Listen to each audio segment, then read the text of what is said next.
شوش الهاجس بيوته الشعر بإحساس المعاني، امدح اللي بالمفاخر صيتهم نادر مثيله، بالثنى رصع مزاياهم على طرق الأغاني، سيرة بالمجد تزهى بالمكارم والفضيلة. قول في أنوار شعر وزنه يساوي الجبال، شيخة بعل النوايف ماخذها حظوة جليلة، بنت راوي بالوصايف ترجح بغيد حساني، الحلاوة الزين فيها وكل الأطباع الجميلة، والنعم دايم بأنوار ما لها بالنعم ثاني، في مدايح القصايد نختصرها بلحن الشيلة، زاهية والطيب فيها شب ريحاتك حواني، بالتفاني والإرادة ما تعرف المستحيلة، والفخر دايم لبوها شهم سلطان الزمان، الأصيل الوفي اللي بالكرم تزهف عول، راوي كساب الجمايل من سمو العزداني، لا نصاها الضيف يفتح بابه يثني الجزيلة، راوي مدها للمواقف له مقام وعز شاني، فزعته بالطيب ذا يعصيتها بكل القبيلة، في ثناه تشوش أفكاري ويتباهى لساني، شامخ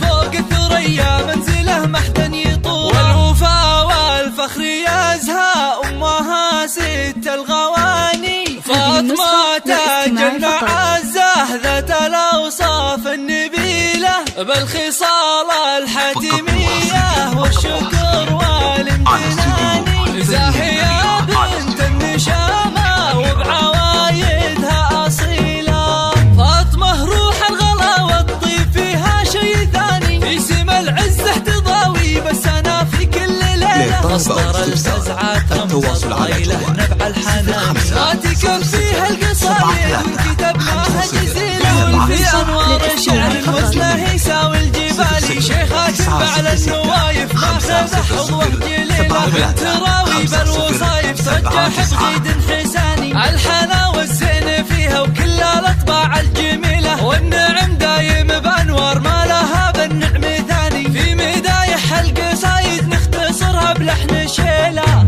حصريا على استوديو فن الأميرة.